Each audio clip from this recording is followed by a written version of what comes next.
दोस्तों, महाभारत की जब बात होती है तो हमारे दिमाग में कई सारे पात्र एक साथ घूम जाते हैं और हर पात्र अपने आप में महत्वपूर्ण है। वो इसलिए क्योंकि हर चेहरे के पीछे एक चेहरा छुपा हुआ है। हर पात्र अपने आप में एक पहेली की तरह है और हर पहेली का अपना एक जवाब होता है जो समय आने पर ही मिलता है।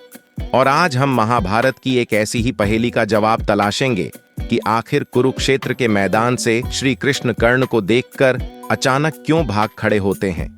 ये बात उस दिन की है जब मृत्यु शैया पर लेटे भीष्म पितामह ने मृत्यु को गले लगा लिया। पांडवों के बीच पितामह को खो देने का दुख था तो वही कौरवों के बीच हार का डर पूरी तरह से पसर चुका था। लेकिन तभी पितामह की जगह मैदान में कर्ण उतरता है, क्योंकि कौरवों का सेनापति बनने के लिए भीष्म ने शर्त रखी थी कि वो तभी कौरवों की कमान संभालेंगे जब सूत पुत्र कर्ण मैदान से बाहर रहेगा, और वो लड़ाई के मैदान में कौरवों का साथ देने तभी आ सकता है जब भीष्म की मृत्यु होगी।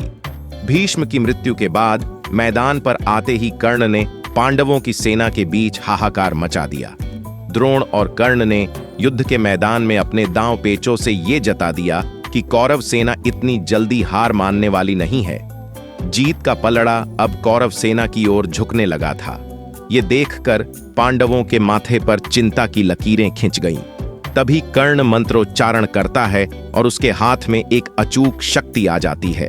ये देखकर अर्जुन के सारथी बने श्री कृष्ण रथ को तेजी से दक्षिण दिशा की ओर भगा कर ले जाते हैं। श्री कृष्ण का यूं डरकर भागना अर्जुन की समझ से परे था।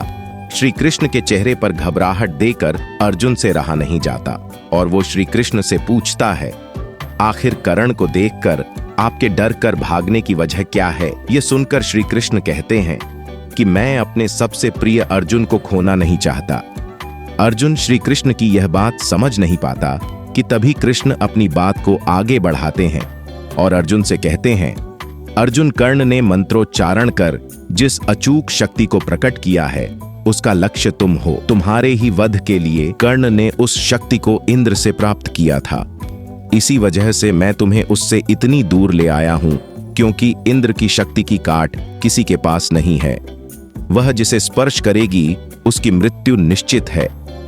यह सुनते ही अर्जुन सोच में पड़ीडीएच जाता है। कृष्ण मुस्कुराते हैं और अर्जुन से कहते हैं, मैं इतनी आसानी से अपने प्रिय अर्जुन को खोने नहीं दूंगा। हमें कर्ण की काट तो ढूंढनी ही पड़ेगी। ये सुनने के बाद अर्जुन उम्मीद भरी निगाहों से वासुदेव की ओर देखता है और फिर अपना गांडीव उठाकर युद्ध के मैदान में डट जाता है। कृष्ण को अब ऐसे योद्धा की तलाश थी जो कर्ण की शक्ति से अर्जुन को बचा सके। मैदान में अब सूर्यास्त के साथ युद्ध समाप्ति का बिगुल बजता है। कृष्ण भीम के पास जाते हैं और उससे कहते हैं, तुम इतना महत्वपूर्ण और महान युद्ध लड़ रहे हो, लेकिन मैंने अभी तक तुम्हारे पुत्र घटोत्कच को नहीं देखा। ये सुनते ही भीम घटोत्कच को कुरुक्षेत्र के मैदान में पहुंचने का आदेश देता है। अगले दिन घटोत्कच रण भूमि में आ पहुंचता है। युद्ध के बीच मैदान में घटोत्कच दैत्य को देखकर पांडव और कौरव सभी हैरान हो जाते हैं, क्योंकि भीम के अलावा किसी ने भी घटोत्कच को पहले कभी नहीं देखा था। कोई नहीं जानता था कि वो भीम और हिडिंबा नाम की राक्षसी का पुत्र है। घटोत्कच से अनजान कौरव अब अपनी मृत्यु को अपने सामने देख रहे थे। कौरवों के बड़े बड़े महारथियों के अस्त्र शस्त्रों का घटोत्कच पर कोई भी असर नहीं हो रहा था। जल्द ही उसने कौरव सेना को तिनके की तरह उखाड़ फेंकना शुरू कर दिया था।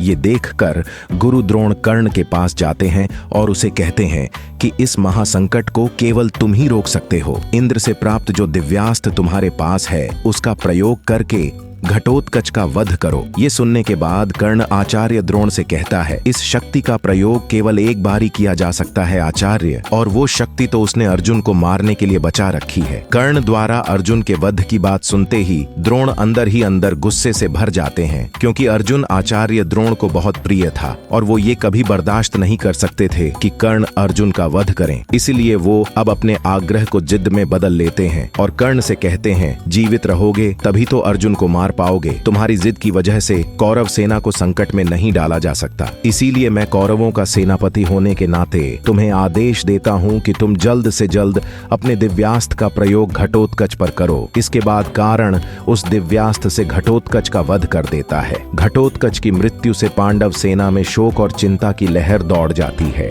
लेकिन कृष्ण के चेहरे पर दुख की जगह खुशी नजर आ रही थी। आखिर कृष्ण ने घटोत्कच की आहुति देकर अपने प्रिय अर्जुन के प्राणों की रक्षा जो की थी। अब तो आप समझ ही गए होंगे कि श्री कृष्ण कर्ण से डरकर क्यों भागे थे। अगर आप ऐसे ही और भी रोचक तथ्य जानना चाहते हैं तो हमारे चैनल को सब्सक्राइब कीजिए और प्लीज लाइक और कमेंट जरूर कीजिए।